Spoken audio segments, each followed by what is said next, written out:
이런 이유 때문인지 성조숙증 치료를 시작하는 경우 진료실에서 제가 많이 받는 질문이 있는데요. 성조숙증 치료할 때 성장호르몬 치료도 무조건 같이 병행해야 하나요? 입니다.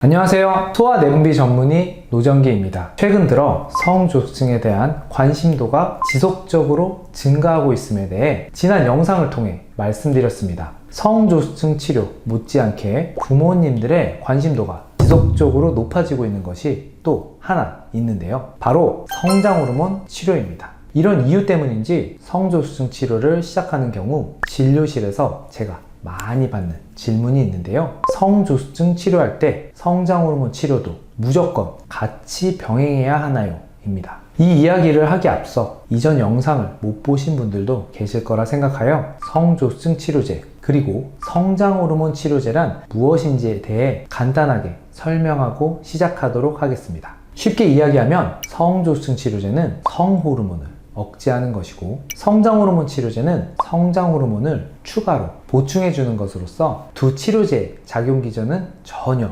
다르다고 보시면 됩니다. 또한 두 가지 치료약은 서로에게 특별한 영향을 주지 않기 때문에 함께 쓰는 것 또한 크게 문제가 되지 않는 것으로 알려져 있습니다. 그렇다면 성조숙증 치료를 받고 있는 아이들 중 교과서적으로 성장호르몬 치료를 추가로 꼭 병행하는 것이 권고되는 경우에는 어떤 것들이 있을까요?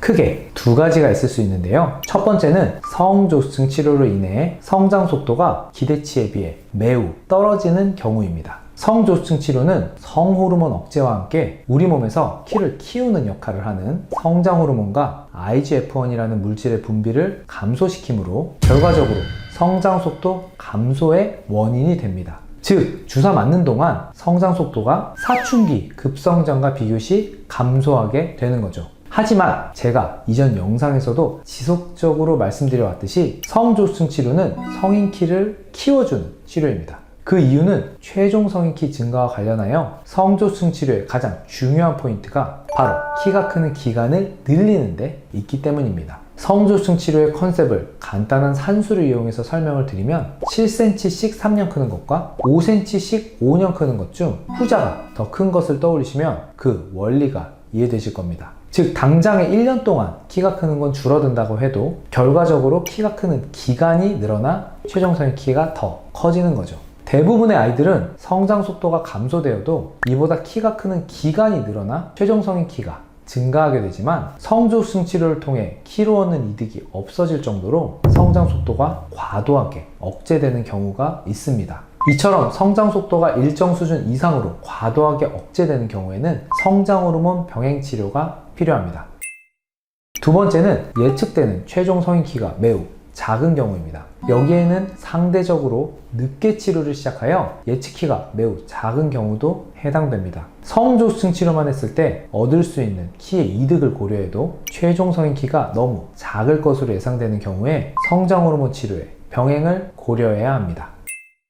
그렇다면 성조숙증 치료만 단독으로 진행한 경우와 비교하여 성조숙증, 성장호르몬을 함께 병행하여 치료를 한 경우 최종 성인 키는 얼마나 더 클 수 있을까요? 연구에 따라 조금씩 다르지만 국내외 연구 내용을 종합해보면 1, 2년 이상의 치료 기간을 가져갈 시 성조숙증 단독 치료에 비해 병행 치료를 한 경우 최종 성인 키가 대략 3에서 4cm 이상 더 크게 된다고 알려져 있습니다. 이처럼 성조숙증 치료와 성장호르몬 치료를 병행하는 경우 키 성장이라는 측면에서 얻게 되는 이점은 분명히 있습니다. 하지만 무조건 성장호르몬만 주사한다고 해서 원하는 만큼의 키 성장 증대를 가져갈 수 있는 것이 아니므로 무분별하게 병행을 시도해서는 안 됩니다. 또한 예를 들어 과도하게 키 성장이 더뎌지는 것과 같은 그때그때 치료와 관련되어 발생하는 변화에 유연하게 대처할 수 있는 경험 많은 소아내분비 선생님의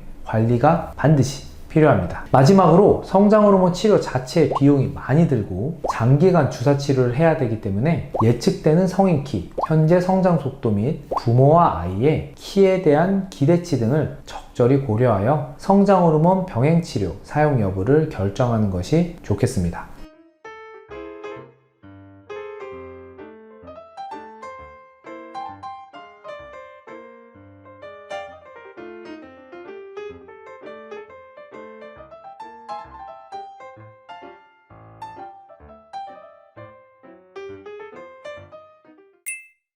이번 영상을 통해 성조숙증과 성장호르몬 치료를 병행해야 하는 경우, 그리고 그 효과에 대해서 알아보았습니다. 정리하면 성조숙증 치료 시 성장호르몬 치료를 하는 경우 성장이라는 측면에서 얻게 되는 이점은 분명히 있습니다. 하지만 무분별하게 성장호르몬 병행 치료를 선택해서는 절대로 안 되고, 아이의 상태를 명확히 파악함으로써 신중하게 병행 치료를 결정하는 것이 좋겠다 라고 말씀드리며 이번 영상을 마치도록 하겠습니다. 지금까지 시청하시느라 고생 많으셨고요. 다음 영상에서 뵐게요. 시청해주셔서 감사합니다.